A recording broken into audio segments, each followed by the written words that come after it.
Olá, meus irmãos, que a paz do Senhor Jesus seja sobre a vida de cada um de vocês. É com muita alegria que estamos aqui no dia 170 do Blabog, plano de leitura anual da Bíblia, em ordem cronológica. Vamos aqui dar seguimento à nossa leitura. Hoje nós leremos 4 capítulos do livro de Isaías, os capítulos 9, 10, 11 e 12. Então, eu quero te convidar a seguir junto com a gente aqui nessa jornada de aprendizado e de leitura da palavra de Deus em ordem cronológica. Tá bom? Então nós vamos orar, pedir a Deus uma bênção na leitura de hoje, mas eu já te peço que se você ainda não é inscrito, se inscreva no canal, clica ali no sininho, ative as notificações e assim você fica sabendo de todas as novidades aqui no canal, tá bom? E também entre para o nosso grupo exclusivo do WhatsApp, o link está aqui na descrição do vídeo, você também será muito bem-vindo ali na família Plaboc. Então vamos orar, vamos pedir a Deus uma bênção na leitura de hoje, pedindo também que você nos siga ali no Instagram, Instituto Aletheia OFC. Vamos orar? Senhor, nós te pedimos, nos ajuda na leitura de hoje. E mais uma vez o teu Espírito nos ilumine, nos faça crescer na graça e no conhecimento da tua palavra para sermos servos melhores. Nós oramos, pedindo assim a tua bênção, o teu auxílio, em nome de Jesus. Amém. Amém? Então vamos lá. O nosso primeiro trecho, Isaías, capítulo de número 9.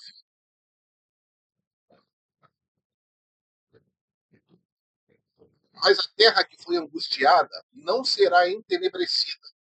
Ele envelheceu. Nos primeiros tempos, a terra de Zebulon e a terra de Naphtali, mas nos últimos a enobreceu, junto ao caminho do mar, além do Jordão, a Galileia dos gentios. Ó, guarda isso aqui, ó, a Galileia dos gentios. O povo que andava em trevas viu uma grande luz, e sobre os que habitavam na região da sombra de morte, resplandeceu a luz. Tu multiplicaste esse povo e a alegria lhe aumentaste. Todos se alegrarão perante ti, como se alegram na ceifa, e como exultam quando se repartem os despojos. Porque tu quebraste o jugo que pesava sobre ele, a vara que lhe feriu os ombros e o cetro do seu opressor, como no dia dos midianitas. Porque toda a armadura daqueles que pelejavam com ídolo e as vestes que rolavam sangue serão queimadas, servirão de pasto ao fogo. Porque o menino nos nasceu, um filho se nos deu, e o principado está sobre os seus ombros, e o seu nome será maravilhoso, conselheiro, Deus forte, Pai da eternidade, príncipe da paz. Do incremento deste principado e da paz não haverá fim sobre o trono de Davi e no seu reino, para o firmar e o fortificar em juízo e em justiça, desde agora e para sempre. O zelo do Senhor dos exércitos fará isso. O Senhor enviou uma palavra a Jacó e ela caiu em Israel. E todo este povo o saberá. Efraim e os moradores de Samaria, que em soberba e altivez de coração dizem: os ladrilhos caíram, mas com cantaria tornaremos a edificar. Cortaram-se as figueiras bravas, mas com cedros as substituiremos. Portanto, o Senhor suscitará contra eles adversários de Rezim e instigará os seus inimigos. Pela frente virão os sírios e por detrás os filisteus e devorarão a Israel com a boca escancarada. E nem com tudo isso se apartou a sua ira, mas ainda está estendida a sua mão. Contudo, este povo não se voltou para quem feria, nem buscou ao Senhor dos Exércitos, pelo que o Senhor cortará de Israel a cabeça e a cauda, o ramo e o junco, em um mesmo dia. O ancião e o varão de respeito são a cabeça, e o profeta que ensina a falsidade é a cauda. Porque os guias desse povo são enganadores, e os que por eles são guiados são devorados. Pelo que o Senhor não se regozijará com os seus jovens, e não se compadecerá dos seus órfãos e das suas viúvas, porque todos eles são hipócritas e malfazejos, e toda a boca profere doidices. Com tudo isso, não se apartou a sua ira, mas ainda está estendida a sua mão, porque a impiedade lavra como um fogo. Ela devora as sarças e os espinheiros. Sim, ela se ateará no emaranhado da floresta, e subirão ao alto espessas nuvens de fumaça. Por causa da ira do Senhor dos Exércitos, a terra se escurecerá, e será o povo como o pasto do fogo. Ninguém poupará o seu irmão. Se cortar da banda direita, ainda terá fome. Se comer da banda esquerda, ainda não se fartará. cada um comerá a carne do seu braço, Manassés e Efraim. Manassés a Efraim, e Efraim a Manassés. E ambos eles serão contra Judá. Com tudo isso, não se apartou a sua ira, mas ainda está estendida a sua mão. Louvado seja Deus pela sua palavra. Então, queridos, nós conhecemos muito bem, né, o livro de Isaías, sabemos que Isaías ele é conhecido ali como profeta messiânico, né? Seus 66 livros, 66 capítulos, são tidos para nós como ali uma pequena Bíblia. Então, é observável ali as promessas do Messias começando a tomar uma nova forma, né? Sendo colocadas de uma forma mais incisiva. Então, Isaías ele vem mostrar isso em várias das suas passagens. Tá? E o importante aqui, né, claro, nós estamos falando da redenção ali desse povo, de um povo que vai virar os seus olhos para Cristo, vai virar os seus olhos para o Senhor, que vai se render à bênção do Senhor. Não é isso? Que vai se render à salvação, que vai dar valor, que vai valorizar, vai lutar para que a salvação chegue às suas vidas, suas casas, suas famílias. Agora, a única coisa que eu queria observar aqui, tá, que é um ponto muito, mas muito atual, é a respeito do quê? A respeito dos líderes do povo. Então, aqui é que está um dos problemas mais graves. Tá? Mais graves. Deixa eu encontrar aqui o versículo que fala aqui dos líderes, porque há uma observação muito interessante a se fazer. Tá? Porque não é só a questão dos líderes, mas também dos liderados. Aqui o verso 16. Ó. Porque os guias desse povo são enganadores. Então, ok, aquelas pessoas que ensinam errado, né? As pessoas que ensinam falsas doutrinas, que inventam doutrinas das suas próprias cabeças, anulando o que está escrito para colocar aquilo que ele quer, de acordo com foi Deus que me revelou, foi Deus que nos deu, foi Deus que nos mostrou, né? Mesmo que isso não encontre amparo nas Escrituras. Então, eles terão a sua paga. Mas é importante entendermos que cada um de nós também somos corresponsáveis por isso. Então, o que, que o Senhor fala? Ó, porque os guias desse povo são enganadores e os que por eles são guiados vão ser o quê? Vão ser devorados, irmãos. Então, há uma responsabilidade em mim e em você para que nós não sejamos enganados. Isso me lembra a palavra de Jesus, né? Quando Jesus fala para os seus discípulos, Senhor, quando será ensinado a sua vinda?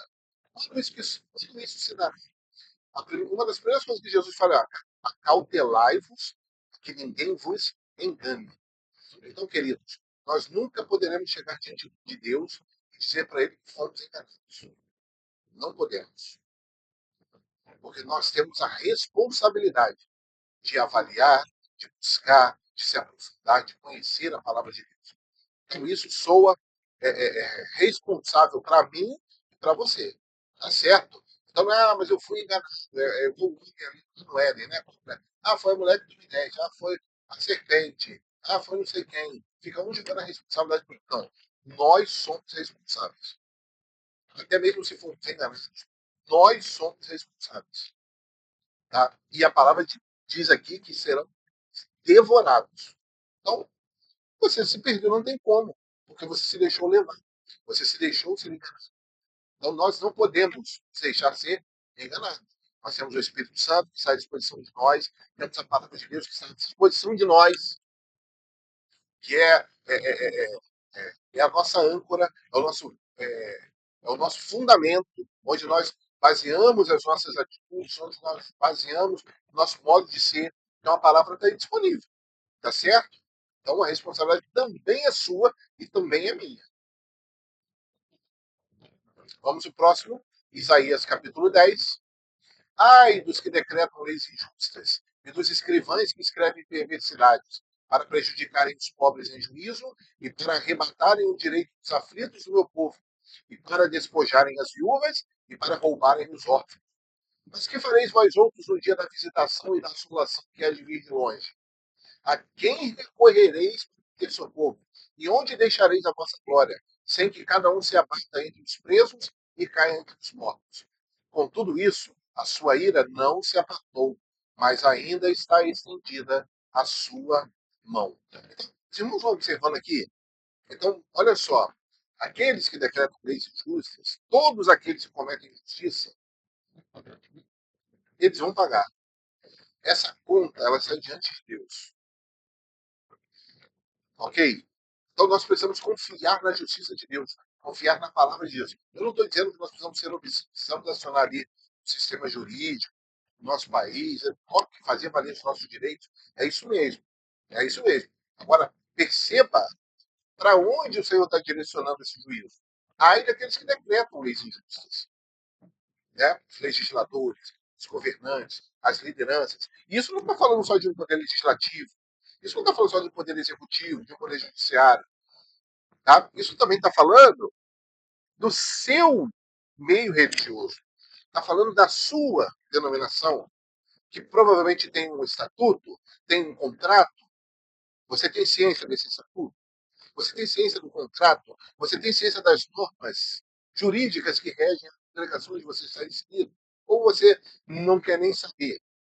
Você prefere falhar ou pecar por omissão? É importante nós sabermos. É importante, porque você faz parte da congregação. Então, o aspecto jurídico ele também é importante. A legislação, os mandamentos ali da sua igreja, as orientações, doutrinas. Porque se houver leis injustas ali, observe, observe, para que você seja enganado, para que você seja ludibriado. Então, as pessoas que escreveram, de onde partiram essas ideias, eles também pagarão. Você também. Lembra do que falamos anteriormente? Cada um de nós também somos responsáveis. Então, eu não posso dizer, não quero saber. Eles vão dar conta para o Senhor. Você também vai dar. Eu também vou dar. Certo?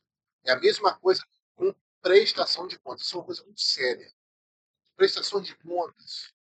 Para onde a oferta que você dá vai? Aonde? Você sabe.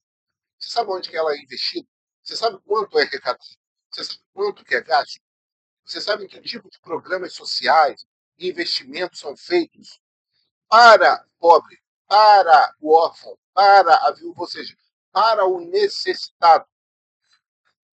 Ou você não quer nem saber e você acha que está certo?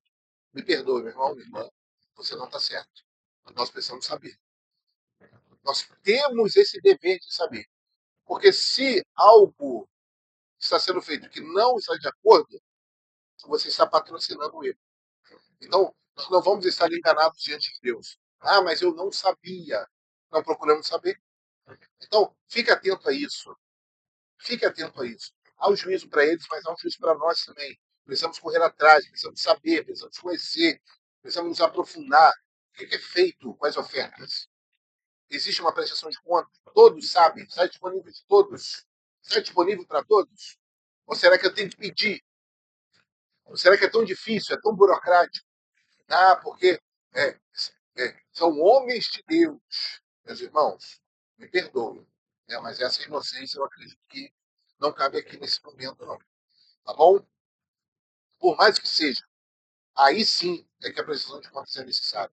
Aí sim é que a satisfação é necessária. Exatamente por sermos homens e mulheres de Deus, que fazem as coisas transparentes, porque nós vivemos na luz. Nós somos luz.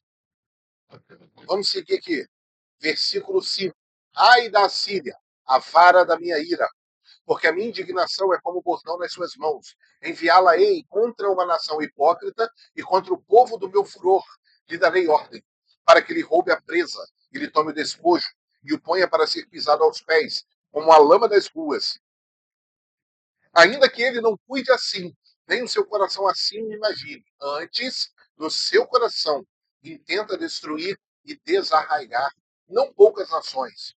Porque diz, não são meus príncipes, todos eles reis? Não é Cauno como Carquemes? Não é Amate como Arpade? Samaria como Damasco? Minha mão alcançou seus reinos nos ídolos, ainda que as suas imagens de escultura eram melhores do que as de Jerusalém e do que as de Samaria. Porventura, como fiz a Samaria a seus ídolos, não faria igualmente a Jerusalém a seus ídolos? Por isso, acontecerá que, havendo o Senhor acabado toda a sua obra no Monte Sião e em Jerusalém, então visitarei o fruto do arrogante coração do rei da Síria e a pompa da altivez dos seus olhos. Porquanto disse, com a força da minha mão fiz isso, e com a minha sabedoria, porque sou inteligente, eu removi os limites dos povos, eu roubei os seus tesouros, e como valente, abati os que se sentavam sobre tronos.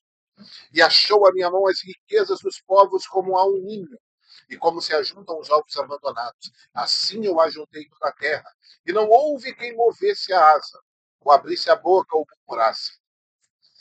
Porventura gloriar-se-á o machado contra o que corta com ele? Ou presumirá a serra contra o que puxa por ela? Como se o bordão movesse aos que o levantam, ou a vara levantasse que não é um pedaço de madeira. Pelo que o Senhor dos Exércitos, fará definhar os que entre eles são gordos, e debaixo da sua glória ateará um incêndio como um incêndio de fogo. Porque a luz de Israel virá a ser como fogo, e o seu santo como labareda que abrase e consuma os seus espinheiros e as suas sarças em um dia. Também consumirá a glória da sua floresta e do seu campo fértil, desde a alma até o corpo, e será como quando desmaia o porta-bandeira. E o resto das árvores da sua floresta será tão pouco que um menino as poderá contar. E acontecerá naquele dia que os resíduos de Israel e os escapados da casa de Jacó nunca mais se estribarão sobre os que os feriu. Antes se estribarão sobre o Senhor, o Santo de Israel. Em verdade, os resíduos se converterão, sim, os resíduos de Jacó, ao Deus forte. Porque ainda que o teu povo, ó Israel, seja como a areia do mar, só um resto dele se converterá. Uma destruição está determinada, transbordando de justiça, porque determinada já a destruição, o Senhor Jeová dos Exércitos a executará no meio de toda esta terra. Pelo que assim diz o Senhor Jeová dos Exércitos: não temas, povo meu, que habitas em Sião. A Síria, quando te ferir com a vara e contra ti levantar o seu cordão, à maneira dos egípcios. Porque daqui a bem pouco se cumprirá a minha indignação e a minha ira para os consumir. Porque o Senhor dos Exércitos suscitará contra ele um flagelo, como uma matança de Midian junto à rocha de Horebe, e como a sua vara sobre o mar, que contra ele se levantará, como sucedeu aos egípcios.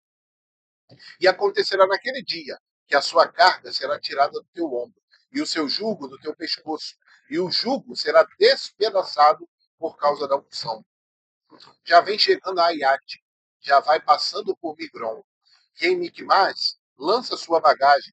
Já vão passando, já se alojam em Geba, já Ramá treme, e Gibeá de Saul vai fugindo. Clama alto com a tua voz, ó filho de Galim. Ouve, ó Laís, ó tu, pobre Anatote. Já Madmena se foi. Os moradores de Gebim vão fugindo em bandos. Neste mesmo dia, parará em Nobe, acenará com a sua mão ao monte da filha de Sião, o outeiro de Jerusalém.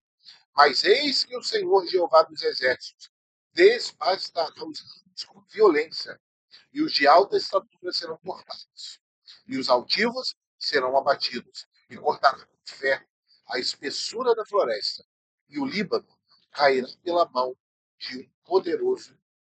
Louvado seja Deus pela sua palavra. Então, a observação que eu queria fazer aqui nesse capítulo, uma coisa bem rápida, é falar a respeito de humildade. Humildade. Então, Deus ele usa a Assíria para cumprir parte do seu juízo. Deus ele usa o povo assírio. Ele usa. Né? É, é. Só que o que acontece?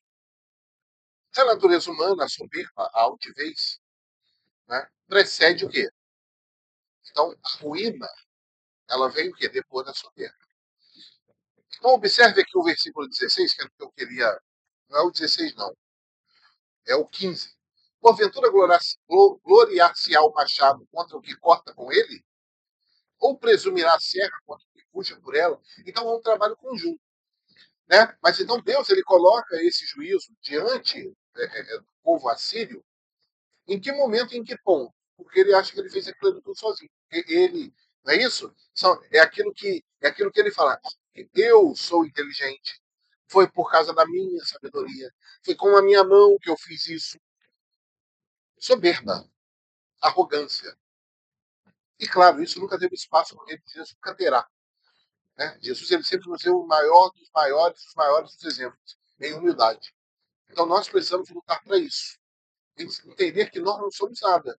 E que mesmo qualquer coisa que fazemos, precisamos da ajuda de alguém. Não é isso? Nós sempre precisamos da ajuda de alguém. Não podemos viver sozinhos. Não conseguimos nada sozinhos. Nós precisamos da ajuda de alguém. Então, essa soberba, essa altivez, ela precisa estar longe, distante dos nossos corações. Sem que nós consigamos sentir nem cheiro. Vamos seguir. Isaías 11. Porque brotará um rebento do trono de Jessé, e das suas raízes um renovo frutificará. E repousará sobre ele o Espírito do Senhor, e o Espírito de sabedoria e de inteligência, e o Espírito de conselho e de fortaleza, e o Espírito de conhecimento e de temor do Senhor. E deleitar-se-á no temor do Senhor, e não julgará segundo a vista dos seus olhos, nem repreenderá segundo o ouvido dos seus ouvidos, mas julgará com justiça os pobres, e repreenderá com equidade os mansos da terra, e ferirá a terra com a vara de sua boca, e com o sopro dos seus lábios matará o ímpio. E a justiça será o cinto dos seus lombos, e a verdade o cinto dos seus rins. E morará o lobo com o cordeiro, e o leopardo com o cabrito se deitará, e o bezerro e o filho de leão, e a nédia, ovelha, viverão juntos, e um menino pequeno os guiará. A vaca e a ursa pastarão juntas, e seus filhos juntos se deitarão, e o leão comerá palha como boi, e brincará a criança de peito sobre a toca da áspide, e o já desmamado meterá a mão na cova do basilisco. Não se fará mal nem dano algum em todo o monte da minha santidade, porque a terra se encherá do conhecimento do Senhor, como as águas cobrem o mar. E acontecerá naquele dia que as nações perguntarão pela raiz de Jessé, posta por pendão dos povos, e o lugar do seu repouso será glorioso. Porque há de acontecer naquele dia que o Senhor tornará a estender a mão para adquirir outra vez os resíduos do seu povo, que restarem da Síria, e do Egito, e de Patros, e da Etiópia, e de Elão, e de Siná, e de Amate, e das ilhas do mar. E levantará um pendão entre as nações, e ajuntará os desterrados de Israel, e os dispersos de Judá congregará desde os quatro confins da terra, e desterrar-se-á a inveja de Efraim, e os adversários de Judá serão desarraigados. Efraim não invejará Judá, e Judá não oprimirá Efraim. Antes, voarão sobre os ombros dos filisteus ao ocidente. Juntos, despojarão os filhos do oriente, em Edom e Moabe lançarão as mãos, e os filhos de Amon lhes obedecerão. E o Senhor destruirá totalmente o braço de mar do Egito, e moverá sua mão contra o rio com a força do seu vento, e ferindo-o, dividi-lo-á em 7 correntes, que qualquer atravessará com calçados. E haverá caminho plano para os resíduos do seu povo que restarem da Síria, como sucederá a Israel no dia em que subiu da terra do Egito. Então, a promessa de Deus aqui da extensão da salvação aos resíduos. Lembra que ele fala dos resíduos? Se não me engano, foi no capítulo 10. Os restantes, os poucos que hão de se converter, os poucos que hão de se entregar ao Senhor, são poucos, irmãos. E eu espero, nós precisamos orar e lutar para que estejamos dentro desses poucos, desses resíduos que vão se converter, que vão de fato viver uma vida consagrada a Deus, viver uma vida voltada para o evangelho genuíno da salvação. Que nós possamos lutar para estarmos dentro desse conjunto dos resíduos de todas as nações. Por fim, Isaías capítulo 12. E dirás, naquele dia, graças te dou ao Senhor, porque ainda que te iraste contra mim, a tua ira se retirou e tu me consolaste. Eis que Deus é a minha salvação. Eu confiarei e não temerei, porque o Senhor Jeová é a minha força e o meu cântico, e se tornou a minha salvação. E vós com alegria Tirareis águas das fontes da salvação. E direis naquele dia: dai graças ao Senhor, invocai o seu nome, tornai manifestos os seus feitos entre os povos, e contai quão excelso é o seu nome. Dai ao Senhor, porque fez coisas grandiosas. Saiba-se isso em toda a terra. Exulta e canta de gozo, ó habitante de Sião, porque grande é o santo de Israel no meio de ti. Louvado seja o nome do Senhor. Então, meus irmãos, a vida do servo é glorificação a Deus. Então, muitas das vezes, estamos passando até mesmo dentro de uma correção de Deus, um juízo de Deus. Mas isso nós vamos entender depois. Normalmente, quando estamos ali dentro, passando aquele momento difícil, passando aquele momento de prova, sendo apertados na prensa, normalmente é difícil compreender, é difícil vermos ao longe, mas nós precisamos enxergar isso. Precisamos ver que Deus ele está tratando conosco, que Ele está nos melhorando, que Ele está nos aperfeiçoando, que Ele está nos aprimorando. Porque para o lugar onde iremos, apenas esses aprimorados estarão. Apenas os aprimorados conseguirão chegar. Apenas aqueles que passaram pela prensa, pelo forno, pelo deserto, pelas dificuldades, pelas fornalhas da vida. Só esses, só esses serão purificados como a prata. Só esses serão purificados como ouro. Então nós precisamos desses momentos, precisamos desses pequenos juízos de Deus na nossa vida, para quê? Para que nós possamos voltar os nossos olhos e entender que o Senhor é a nossa salvação, que Ele tem um projeto, um propósito muito maior. Então que a nossa vida seja em constante glorificação a Deus, que nós possamos estar todos os momentos bendizendo o nome do Senhor, porque a sua salvação é maravilhosa, o seu projeto é maravilhoso, a sua justiça é maravilhosa, a sua verdade é perfeita. Então Ele sabe o que faz. Ele sabe o porquê você está passando por isso. Ele sabe o porquê você tem vivido isso. Ele sabe, porque ele quer te aprimorar. Ele quer que você seja um resíduo. Ele quer que depois que tudo passe, você ainda permaneça de pé. Você ainda permaneça firme, exultando e glorificando o Deus da sua, da minha, o Deus da nossa salvação. Tá certo? Então, nós encerramos a nossa leitura por aqui. Vamos agradecer a Deus, mas eu te peço que, mais uma vez, se você não é inscrito, se inscreva no canal, ative aí as notificações, clica no sininho, compartilhe pela bota com todo mundo que você puder, os irmãos da sua congregação, seus vizinhos, seus amigos, seus familiares, para que o Blaboc possa alcançar cada vez mais pessoas. Tá bom? Entre também para o nosso grupo exclusivo do WhatsApp, o link está na descrição. Deixe nesse vídeo o seu comentário.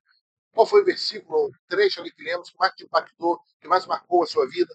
Coloque também as suas apreciações, aquilo que você tem entendido, né?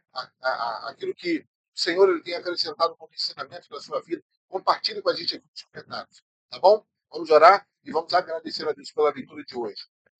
Nosso Deus, muito obrigado por tudo que o Senhor tem feito. Mais um dia de leitura. São 170 dias, hein? Lendo a tua palavra. Como é difícil, mas o Senhor tem segurado em nossas mãos. Quantas lutas têm se levantado, mas o Senhor tem sido conosco. Damos graças por mais essa leitura, mais essa oportunidade de crescimento. Em nome de Jesus. Amém. Amém, meus irmãos? Que Deus abençoe sua casa, sua família, sua congregação, seu trabalho, sua saúde, seu casamento. Que em tudo na nossa vida o nome do Senhor seja glorificado. Que Deus te abençoe grandemente. Até o nosso próximo vídeo do Clabote. Paz do Senhor Jesus.